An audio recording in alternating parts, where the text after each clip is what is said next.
ওই দিন বুঝছি ভাই পাম দিয়া কাম হবে না, ঠিক না? এটা দিল থেকে আসা লাগবে, পাম দিলে কাম হবে। কারণ এখানে অনেক মুরব্বী আছে, আপনি যত যাই বলেন লিল্লাহি তাকবীর আল্লাহ তো তাকবীর দাও আছে না ভাই? উনারা বাদ, যারা বুক বরাবর টান টান টান করে ধরছেন ধরছে না বাদ। আমি যখন বলবো লিল্লাহি তাকবীর তখন হাত দুটো আসমানের দিকে ছুঁড়ে দিয়ে বলতে হবে আল্লাহু আকবার। যারা যারা রাস্তায় ঘুরে, যারা যারা বাড়িতে আছে, ওরা মনে করতেছে না না রাত গভীর হয়ে গেছে, লোকজন কিছু নাই। আসলে যে প্যান্ডেলে ফাঁকা নাই এই বলদেরা জানেই না, ঠিক না? জানান দেওয়ার মতো একটা তাকবীর দিতে হবে। রাজি সবাই? পারবেন তো ইনশাআল্লাহ? দেখি একটা তাকবীর দেন। লিল্লাহি তাকবীর, লিল্লাহি তাকবীর। আল কোরআনের আলো, আল হাদিসের আলো, তোমার নেতা আমার নেতা, তোমার নেতা আমার নেতা, আলেম ওলামা যেখানে, আল্লাহর আইন যেখানে, লিল্লাহি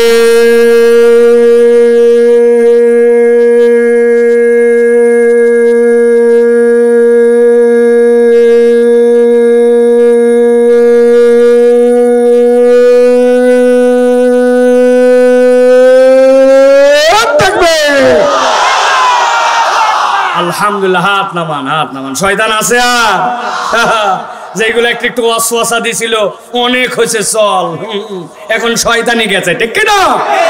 আল্লাহু আকবারের স্লোগান শয়তান পছন্দ করে না। এই জন্য বাংলাদেশেও এক শ্রেণীর লোক আল্লাহু আকবারের স্লোগান দিতেও পারে না, পছন্দ করে না।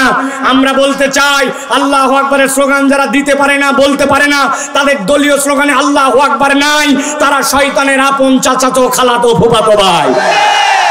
আল্লাহু আকবারের স্লোগান কোনো দলীয় স্লোগান নয়, কোনো পার্টির স্লোগান নয়, কোনো গোষ্ঠীর স্লোগান নয়।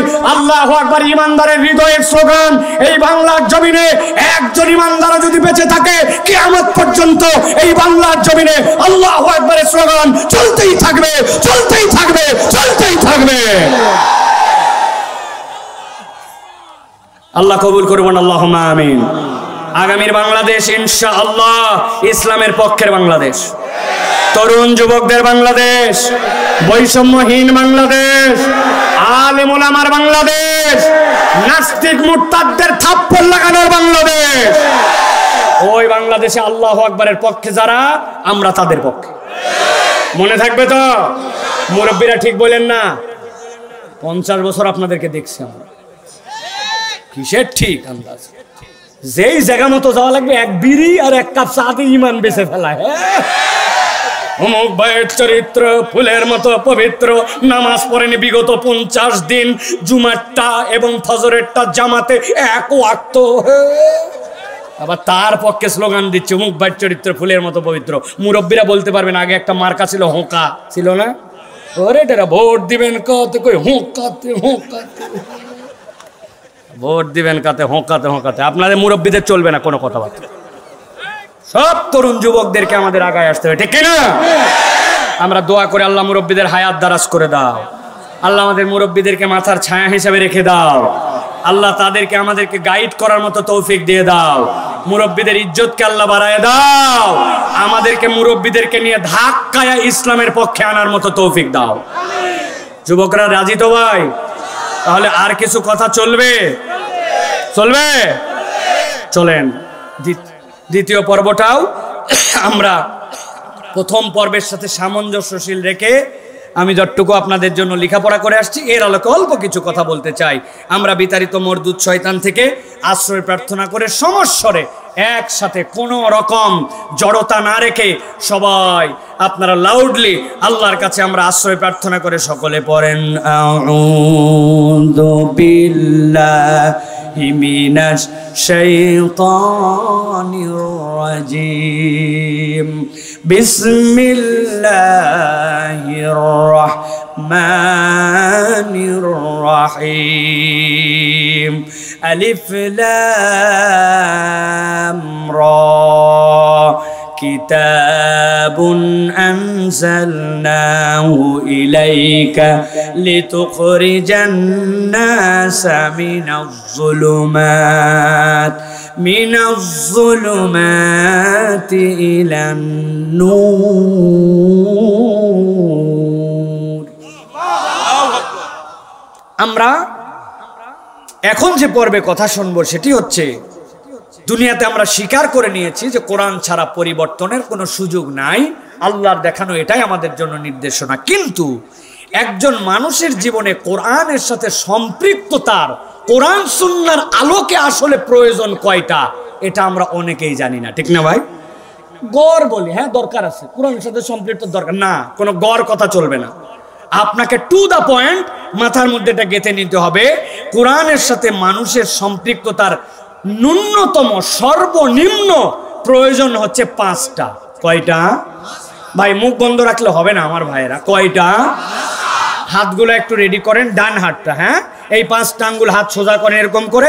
আমি জিজ্ঞাসা করব কোরআনের সাথে সম্পৃক্ততার সর্বনিম্ন প্রয়োজন কয়টা? একসাথে হাত তুলে বলবেন 5টা।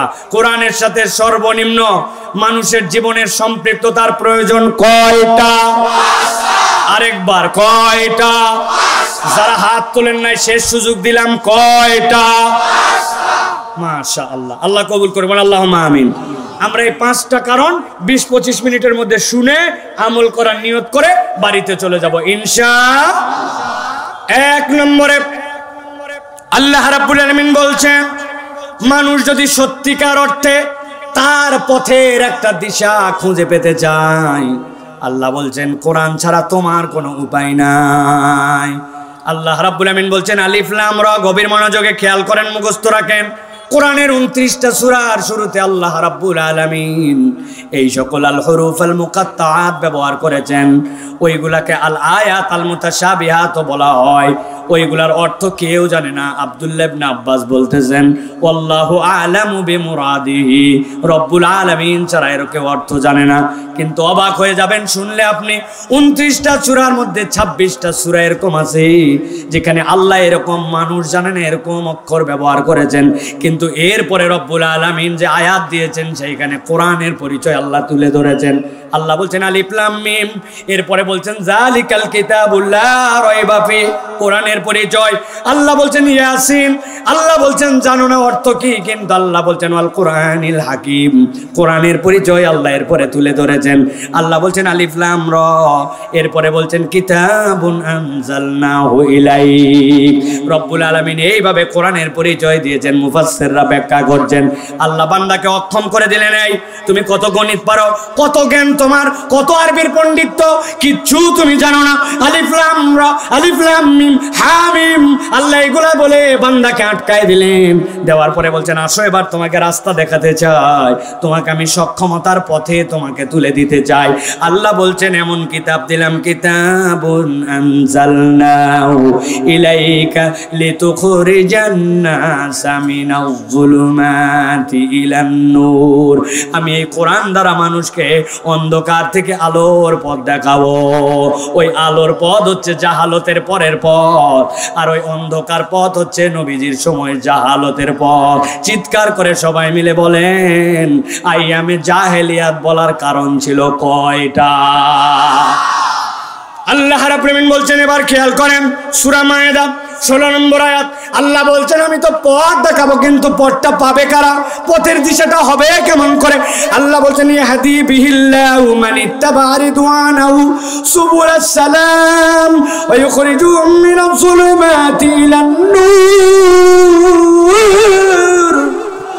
আল্লাহ বলছেন দুনিয়ার মানুষ, এই কোরআন তাদের জন্য হেদায়েত হবে। ইয়াহদি বিহিল্লাহু মান ইত্তাবা রিদওয়ানাহু, পথ এইটা থাকবে, কিন্তু ইসলামকে তুমি গ্রহণ করেছো কিনা এইটা তোমাকে অন্তর থেকে স্বীকারোক্তি দেওয়ার পরে মুখ দিয়ে প্রকাশ করে আচরণে তোমাকে প্রমাণ দিতে হবে। ফাও ফাও দাবি করলে এই কোরআনের পথ তোমাকে পথ দিশা দেখাবে না। এই দেশে এরকম লোক ছিল, দেখেন তো চিনতে পারেন কিনা, ফজরের নামাজের পরে যায় নামাজ খুঁজতো, আরেকজন তো রাতভর 70 রাকাতের উপরে তাহাজ্জুদ পড়ে ফেলাতো, ছিল তো।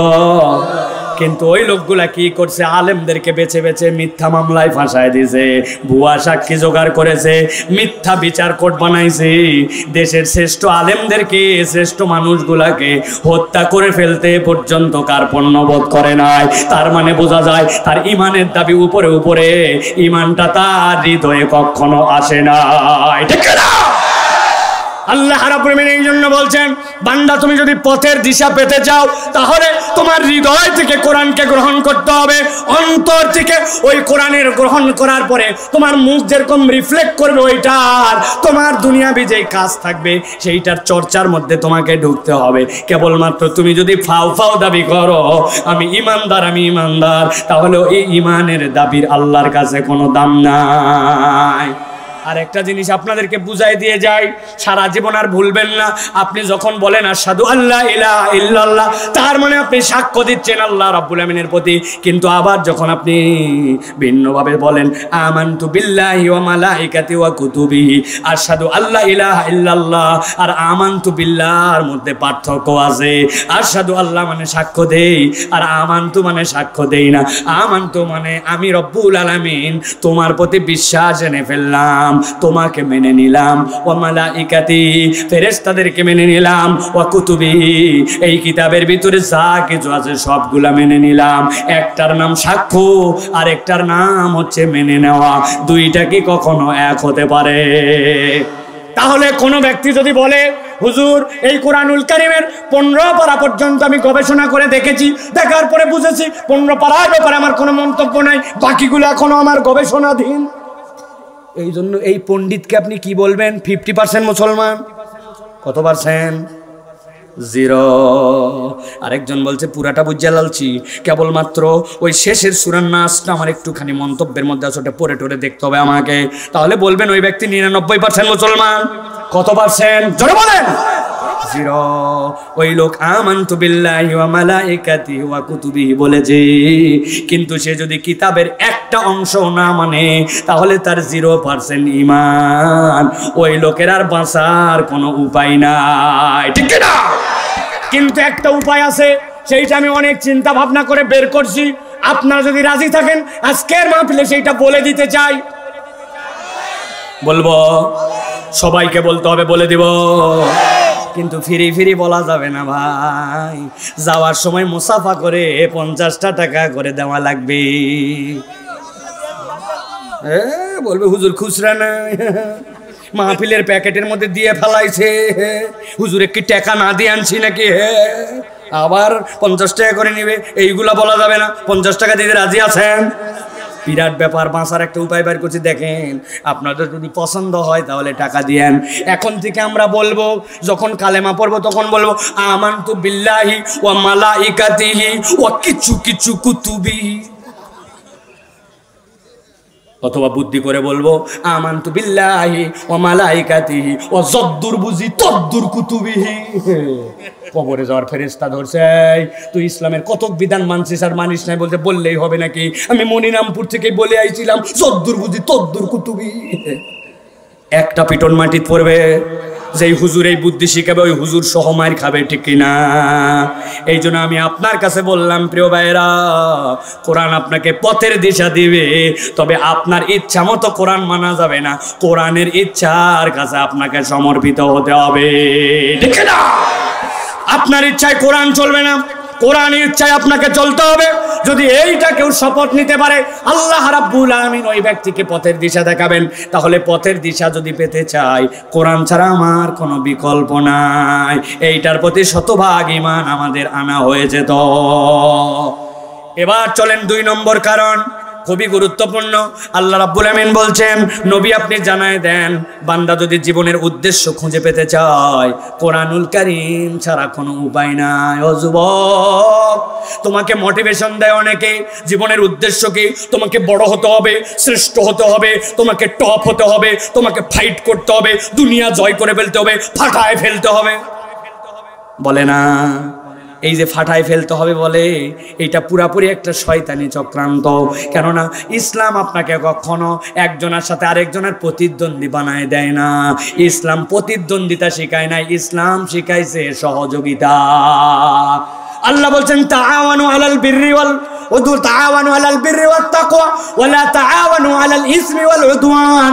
ও বান্দা আমি তোমাকে সহযোগী বানালাম। আল্লাহ বলছেন জীবনের উদ্দেশ্য বুঝাই যুবক, জীবনের উদ্দেশ্য ঠিক করো। আল্লাহ বলছেন কোরআনুল কারীমের মধ্যে আল্লাযী খালাকাল মাউতা ওয়াল হায়াতা লিয়াবলুয়াকুম আইয়ুকুম আহসানু আমালা।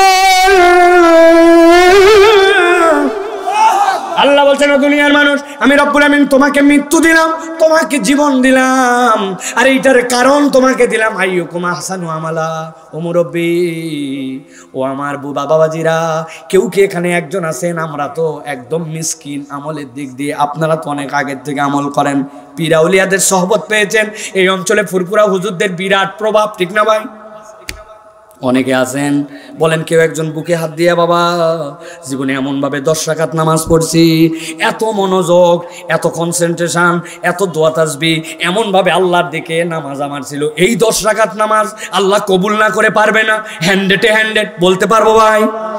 আর আমরা যদি বলি ভাই এত বড় বড় লেকচার না মারে হুজুর আপনি তো ওয়াজ করতেছেন, আপনি বলেন আমি বুকে হাত দিয়ে 2 রাকাত নামাজের কথাও বলতে পারবো না।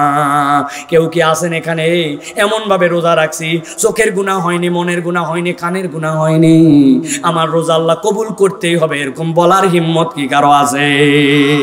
কেন এগুলা বলছি? আল্লাহ বলছেন বান্দা আমি যদি তোমাকে বলতাম আইয়ুকুম আকমালু আমালা, আমার কাছে তোমার জীবনের উদ্দেশ্য হচ্ছে তোমার ইবাদতে পূর্ণতা দেওয়া লাগবে, আমাদের একটা ইবাদতও আল্লাহর কাছে যাইতো না, কিন্তু আল্লাহ সহজ করে বললেন আমার বান্দা তোর মন অন্যদিকে চলে যাবে, আবার নামাজের মধ্যে নিয়ে আয়, তোর মন নামাজ থেকে গাফেল করবে, আবার তুই নামাজি হ, তোর মুখে মিথ্যা বেরিয়ে যেতে পারে, এরপরে তওবা করে মিথ্যার থেকে আবার লাইন মতো আয়। আমি আল্লাহ বললাম আমি তোর পূর্ণতা দেখব না, যেই আল্লাহ জীবন দেয়, যেই আল্লাহ মারে, ওই আল্লাহ বলছেন আইয়ুকুম আহসানু আমালা, আমার জন্য কেউ উত্তম করে করতে পারে, আমি আল্লাহ এইটাই দেখতে চাই। বান্দা যদি রবের দয়া এইটা একবার কল্পনা করে তাহলে তার জীবনের সব কিছুর মধ্যে আনন্দ খুঁজে পাবে, ঠিক না? আল্লাহ রাব্বুল আমিন বলছেন মানুষের জীবনের আরেকটা উদ্দেশ্য আছে। আমার তরুণ যুবকদের জন্য এই কথাটি বলে আল্লাহ বলতেছেন, ভালো করে খেয়াল করেন, আল্লাহ বলছেন কুনতুম খায়রা উম্মাতিন উখরিজাত লিন-নাস তা'মুরুনা বিল মা'রুফি ওয়া তানহাউনা আনিল মুনকার। এই দুনিয়ার মানুষ আমি আল্লাহ তোমাদেরকে শ্রেষ্ঠ জাতি বানালাম। কেন শ্রেষ্ঠ জাতি বানালাম? যশোর অঞ্চলে বিশাল ডায়লগ, নিজে বাঁচলে বাপের নাম, আছে না ভাই? এই ডায়লগটা একটা শয়তানি ডায়লগ। ইসলাম বলছে কুনতুম খায়রা উম্মা, আমি আল্লাহ ডিক্লার দিলাম তুমি শ্রেষ্ঠ। কি দিয়ে শ্রেষ্ঠ? উখরিজাত লিন-নাস, তোমাকে তোমার পার্সোনালের জন্য সৃষ্টি করা হয় নাই, তোমাকে সৃষ্টি করা হয়েছে মানুষের জন্য, অপর মানুষের কল্যাণের জন্য। সুবহানাল্লাহ। আল্লাহ বলছেন অপর মানুষের কল্যাণের জন্য সৃষ্টি করা হলো তোমার ডিউটি কি? আল্লাহ বলছেন তোমার ডিউটি কোরআন তোমাকে বুঝায় দিচ্ছে, তা'মুরুনা বিল মা'রুফি ওয়া তানহাউনা আনিল মুনকার। 1 নম্বর দায়িত্ব মানুষকে সৎ কাজের আদেশ করা আর মানুষকে অন্যায় থেকে ফেরানো। বুকে হাত দিয়ে বলেন আমাদের সমাজে কিছু সৎ কাজের আদেশ থাকলেও মানুষ অন্যায় থেকে মানুষকে আর ফেরায় না। কে ফিরায়? কই আপনি কোনোদিন তো গান বন্ধ করার জন্য গেলেন না, অন্যায়ের পরে অন্যায় হয়ে গেল, আপনি চিন্তা করলেন রাগ বাবা ঝামেলা বাড়ানোর দরকার নাই, বলে কিনা? এলাকার ছেলেগুলা বিড়িখোর হয়ে গেল, গাঁজাখোর হয়ে গেল, আপনি মনে করছেন আমার ছেলে না বাবা, মানুষের ছেলেকে বলে অযথাই ঝামেলা বাড়াতে যাব কেন?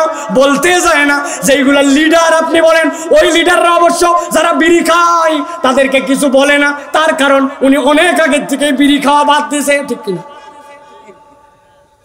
মনে করছেন বিড়ি খাওয়া বাদ দিয়ে আল্লাহর ওলি হয়ে গেছে? জি না, না না না, বিড়ি খায় না বাবা। এখন বিড়ি নিয়ে আছে, ভিতরের মাল ফেলায় দেয়, ফেলায় পকেটেতে পুরিয়া বার করে করে কুচকুচ করে কাটে, ওর মধ্যে মাল ভরায় ডায়লগ দেয়, 1 টানেতে যেমন তেমন, 2 টানেতে রাজা। মনিরামপুর অঞ্চলে উহার নাম, ও বাবা সবাই জানে যে গাঁজাখোর লিডার আপনার কেমনে বিড়ি খোররে মানা করবে, ঠিক না? ভালো করে বুঝেন, আমি আর বেশি কথা বলবো না, এই হাদিসটা ভালো করে আপনার বুঝে নিয়ে মাথায় যেতে হবে। আল্লাহ নবী সাল্লাল্লাহু আলাইহি ওয়াসাল্লাম বলছেন মান রাআ মিনকুম মুনকারান ফালিয়াতাগায়্যারহু বিয়াদিহি ফাইন লাম ইয়াস্তাতি' ফাবিলিসানিহি ফাইন লাম ইয়াস্তাতি' ফাবিকলবিহি ওয়া যালিকা আযাফুল ঈমান। তোমাদের মধ্যে কেউ যদি অন্যায় দেখো, প্রথমে তোমাকে প্রতিবাদ করতে হবে শক্তি দিয়া, না পারলে মুখ দিয়া, না পারলে অন্তর দিয়া। আর অন্তর দিয়ে যেটা ঘৃণা করবে ওটা ঈমানের সর্বনিম্ন স্তর, এরপর আর ঈমান নাই। এই হাদিস কি শুনেছেন আপনারা? এখন শুনছেন তো ভালো, আমল করছেন কেমনে? নবী বলছে উপর থেকে আমলের কথা, উনি শুরু করছে নিচের দিক থেকে। কোনো কিছু খারাপ দেখলে বলে আস্তাগফিরুল্লাহ, আমি এর সাথে নাই, আমি এগুলা লাইক করি না, আছে না? আর মনে করতেছে আমি শ্রেষ্ঠ, আমি আল্লাহ রাব্বুল আমিনের শ্রেষ্ঠত্ব ধরে রাখছে। আপনি বুঝেন নাই হাদিসের মানে। একটা উদাহরণ দেই, সারা জীবন মনে রাখবেন। আপনাদের মসজিদে 3টা ধাপ সিঁড়ি দিয়ে মসজিদে ওঠা লাগে। ইমাম সাহেব একদিন এসে ফজরের সময় দেখে মসজিদের নিচের ধাপের যে সিঁড়ি, ওই সিঁড়ির মধ্যে একটা কুত্তা মরে গেছে। ইমাম সাহেব চিন্তা করছে কুত্তার মরার জায়গা পেল না, আস্তাগফিরুল্লাহ। স্যান্ডেলটা কোনো রকম দূরে খুলে লাফ দিয়ে মসজিদের ভিতরে ঢুকেছে। ফজরের যে কয়টা মুসল্লি সে কয়টায় লাফ দিয়ে ভিতরে গেছে। নামাজ পড়ার পর সকলে উঁসখুঁস। ইমাম সাহেব বলছে কেউ যাবেন না, নামাজের পর একটুখানি দোয়া হবে, কুত্তা সরানোর জন্য দোয়া হবে। ফজরের পরে সকল মুসল্লি হাত তুলছে, রব্বুল আলামিন আমরা ফজরের মুসল্লি, একটা কুত্তা মরার জায়গা পেল না, মসজিদের সিঁড়িতে মরল। আল্লাহ আল্লাহ দয়া করে তুমি কুত্তাটা উঠায় না। দোয়া করে ফজরের সব মুসল্লি চলে গেছে। ওই দিন আবার রোদ উঠছে, এরে রোদ, কুত্তার গায়ে লাগে, পেট ফুলে কোনার দিক থেকে একটু জোহর হতে হতে ফুটা হয়ে গেছে। ইমাম সাহেব এসে দেখে কুত্তা আগের মতো নাই, কুত্তা তখন গন্ধ ছড়াচ্ছে, নাক ধরে বলছে আস্তাগফিরুল্লাহ আল-আযীম, আমি এগুলা পছন্দ করি না। এরপরে জুতা রেখে লাভ দিয়ে যে মসজিদে ঢুকছে 50 জন মুসল্লি। চিন্তা করছে ফজরে দোয়া করলাম ভিআইপি মুসল্লি দিয়ে, একদমই দোয়ায় কাজ হবে নাকি? ওই সময় তাবারক ছিল দোয়াত। বলছে কথা তো ঠিক, তাহলে আসরের সময় বিরিয়ানি দিয়ে কুত্তা সরানোর জন্য দোয়া হবে। আসরের সময় যদি বিরিয়ানি দিয়ে দোয়া হয়, বুঝে থাকলে বলেন, এইরকম করে যদি একদিন পার হয়, কুত্তা এমন ভাবে গলে যাবে, সিঁড়ির থেকে আসপাস দুর্গন্ধ ছড়াবে, মসজিদে ঢোকাই কঠিন হয়ে যেতে পারে, ঠিক না? কেন বুঝাইছে এই কথা? আপনি ঘৃণা করেন অন্তর দিয়ে, আপনার ঘৃণা করার তখন দায়িত্ব ছিল না। আস্তাগফিরুল্লাহ বলে কাজ হবে না।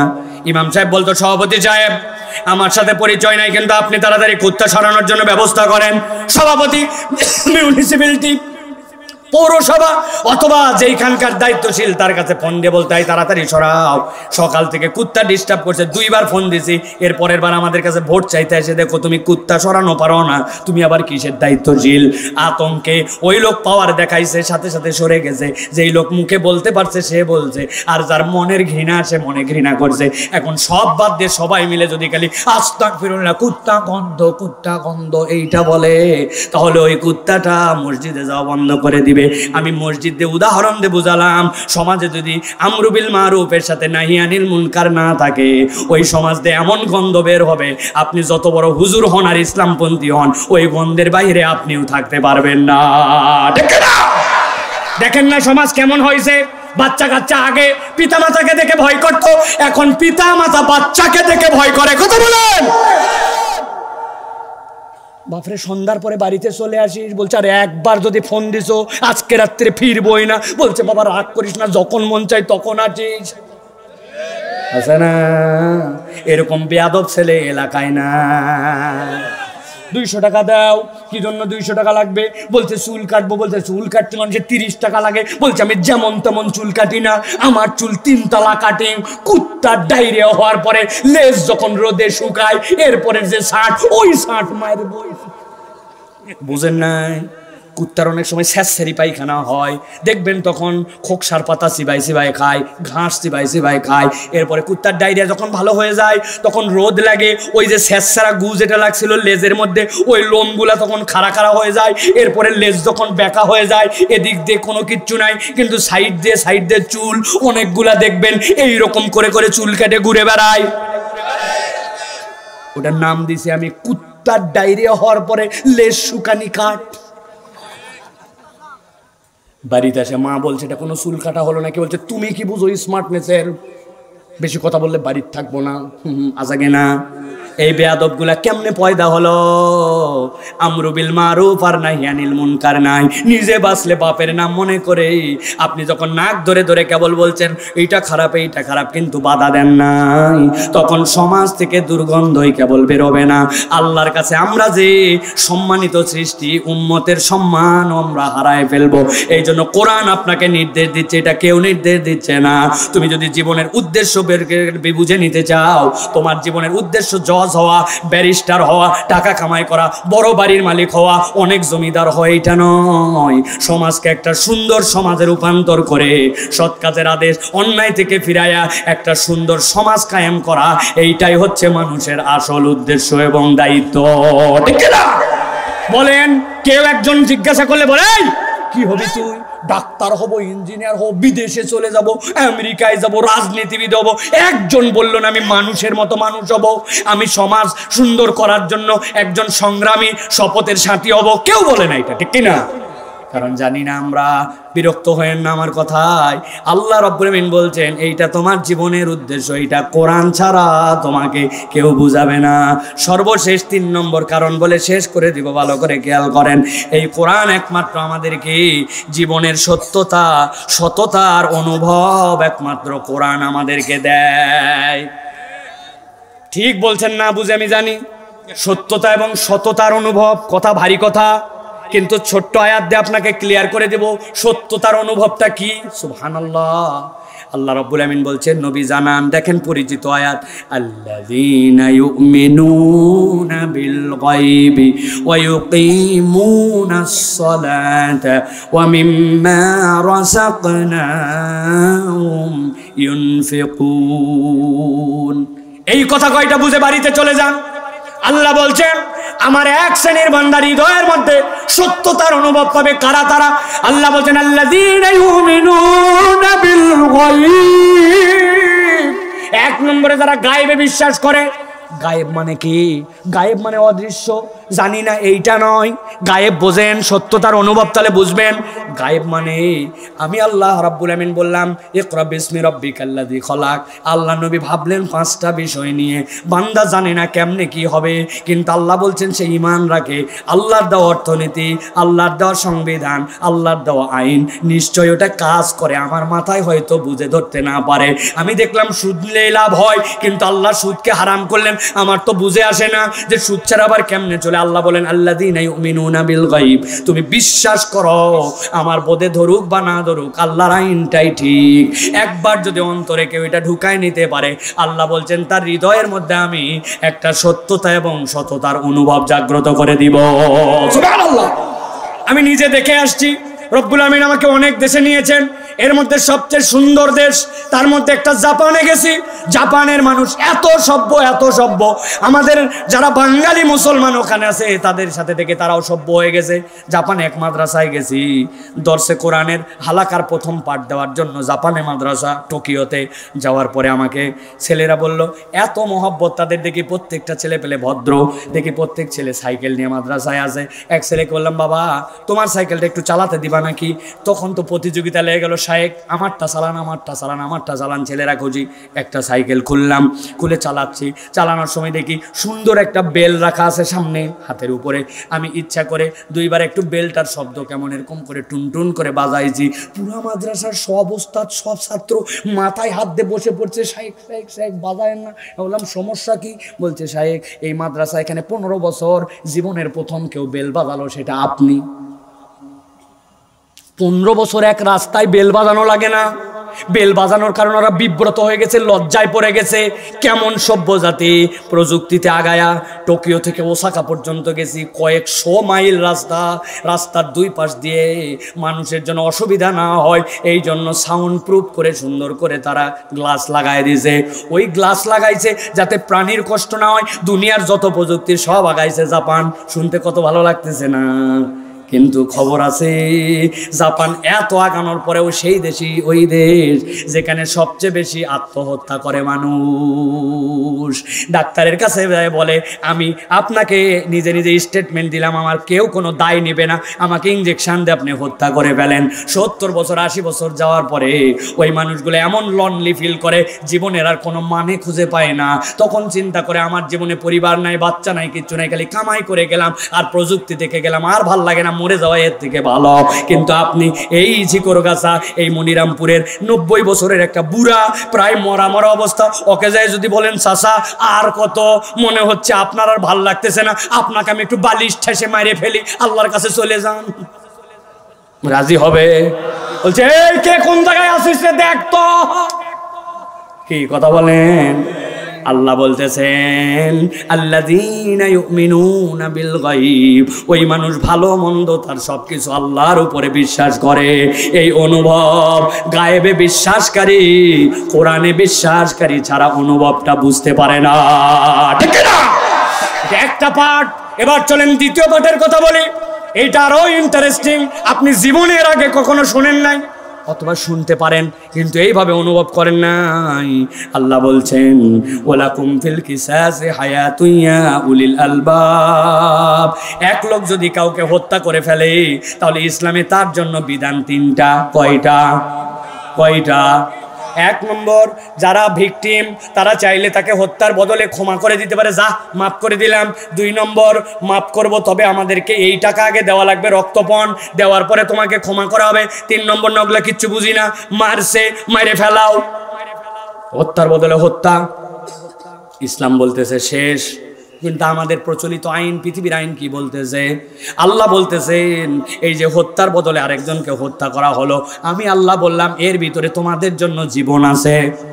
ওরা বলতেছে কিসের জীবন আছে? আন্দাজে একজন তো মরছেই, আরো একটা লোককে মারে ফেললেন, ফেলে 2 পরিবার এখন নিঃস্ব হয়ে গেল। এটা কোনো বিচার নাকি? এটা বিচার না। ওরা বলছে এর মধ্যে জীবন নাই, কিন্তু আপনি বুঝতেছেন এর মধ্যে আল্লাহ বলছে জীবন আছে।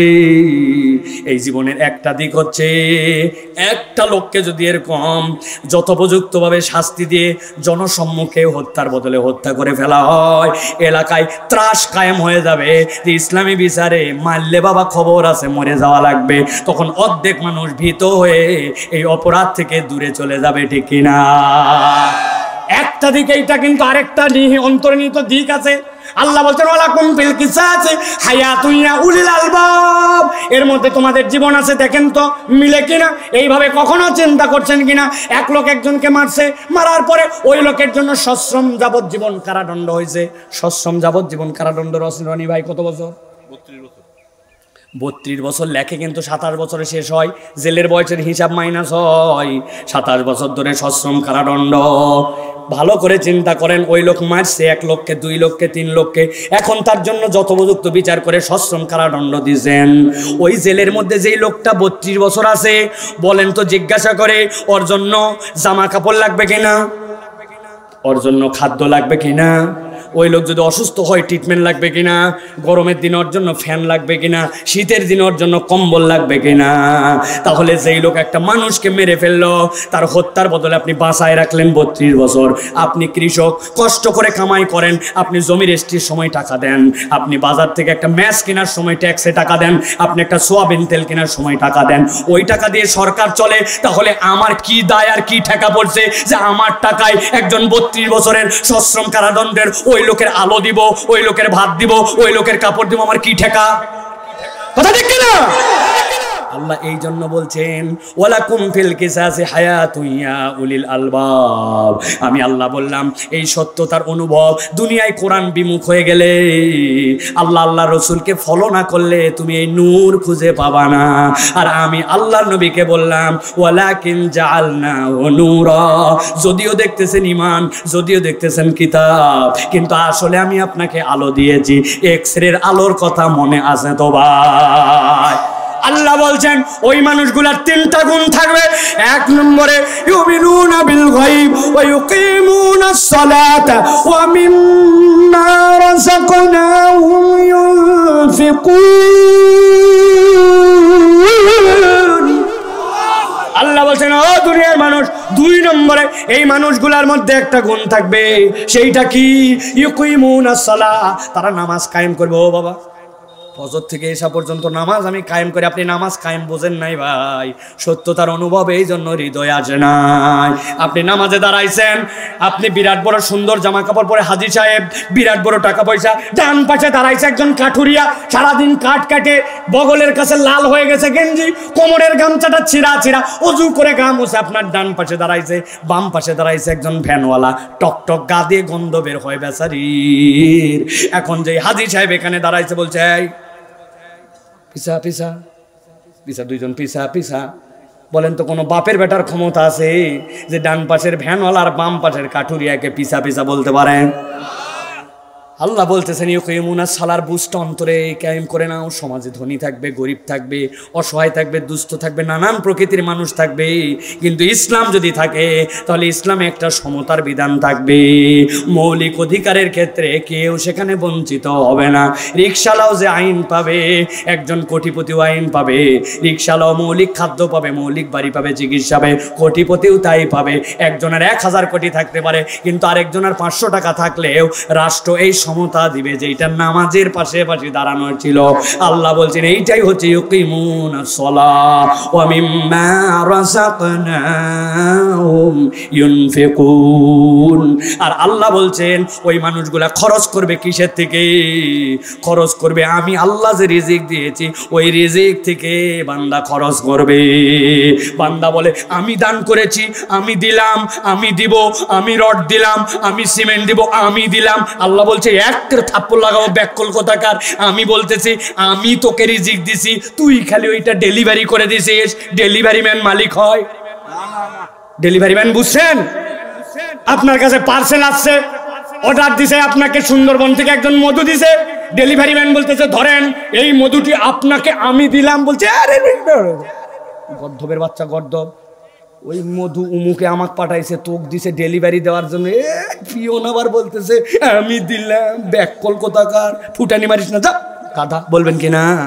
আল্লাহ একই কথা বলছেন ওয়া মিম্মা রাযাকনাহুম ইউনফিকুন।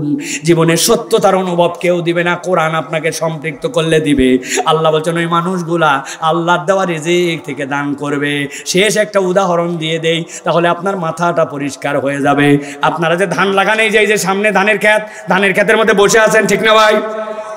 দেখেন তো যশোরে ধান লাগান, জমি টমি রেডি করে এরকম করে ধান নিয়ে আসে, পাইকারি ধরে ছিটায় দেন, ওখান থেকে ধানের গাছ হয়ে ধান বড় হয়ে যায়। তাই কেমনে ধান লাগান দেখেন। আমার সাথে যদি মিল থাকে তাহলে একটু হো বলেন।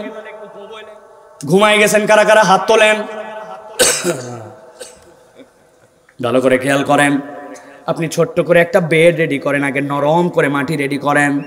মাটি রেডি করার পরে একটা আঁশ যেন না থাকে ওর মধ্যে, একটা যেন ওর মধ্যে কোনো চুলও না থাকে। আপনি চেষ্টা করেন নরম মাটি বানানোর। আগের রাত্রের পরে সবচেয়ে ভালো বীজ যেইটা, ওইটা আপনি আগের রাত্রে একটু ভিজায় রাখেন। রাখার পরে সন্ধ্যার দিক দিয়ে নিয়ে যেয়ে সুন্দর করে বেডের মধ্যে আস্তে আস্তে করে ছিটায় দেন। 10 কেজি বেডের মধ্যে ছিটান। এরপরে ওইটা চারা ওঠে, চারাগুলো আস্তে করে তুলে নেন। তুলে নেওয়ার পরে এরপরে জমি রেডি করেন। সাধ্যের মধ্যে সবচেয়ে সুন্দর করে সোজা সোজা সোজা সোজা করে ধান গেড়ে গেড়ে ধান লাগান। এইভাবে যদি আপনাদের এলাকায় লাগাই তাহলে একটু হো বলেন, হো। হ্যাঁ, কিন্তু প্রিয় ভাইয়েরা সত্যতার অনুভবটা দেখেন। মিম্মা রাযাকনাহুম ইউনফিকুন। আপনি মুরব্বী 10 কেজি ধান ছিটায় দিয়া আপনি চারা তোলার জন্য লাগাইছেন, কিন্তু আপনি কখনো কি ভেবে দেখেছেন যে কোনো দিক দিয়ে শিকড় গজায় না, যে কোনো দিক দিয়ে পাতা বের হয় না। শিকড় গজানোর একটা দিক আছে, পাতা বের হওয়ার দিক আছে, কিন্তু 10 কেজি যে আপনি ছিটাইছিলেন ওর 95 ভাগ আপনি উল্টা পাল্টা ছিটাইছেন। কোনো বীজ কাত হয়ে পড়ছে, কোনোটা উপর হয়ে, কোনোটা শীত হয়ে, কোনোটা মাটি পায় নাই, একটা আরেকটার উপরে ছিল। কথা বলেন ঠিক কিনা? কিন্তু রাত যেতে দেরি নাই, সকালবেলা কোন রব সব শিকড়গুলা নিচের দিকে নামতে বলল, পাতার কুশিগুলো উপর দিকে উঠায় দিল। আপনি বলতেছেন আমার ক্ষেত, আমার ধান, আমার আবাদ। আল্লাহ বলতেছেন ওয়া মিম্মা রাযাকনাহুম ইউনফিকুন। আমি আল্লাহ তোকে ব্যাককল রিজিক দিছি, সেখান থেকে তুই এই রিজিকের মালিক হইছিস, ঠিক না? এই যে জোরে করে ঠিক বলছেন, এটাও আল্লাহর রিজিক, আপনি এটা বোঝেন নাই। আপনাকে যদি জিজ্ঞাসা করি বাংলাদেশের রাজধানী কি, আপনি বলবেন ঢাকা। আর যদি ইন্ডিয়ারটা বলি দিল্লি, আপনি যে ঠিক ব্যাঠিক বুঝেন। আল্লাহ বলছেন এটাও তোমার জন্য রিজিক। আল্লাহ বলছেন এই জন্যই সত্যতার অনুভব যদি দিলে একবার পেতে চাও, কোরআনুল কারীম ছাড়া তোমাকে কে এই অনুভব জাগ্রত করবে না। এবার তাহলে বলেন আমাদেরকে কোরআনের কাছে আসার দরকার আছে না নাই? এই যে 2 ঘন্টা অনবরত বললাম আপনাদের কাছে, আসার দরকার আছে না নাই?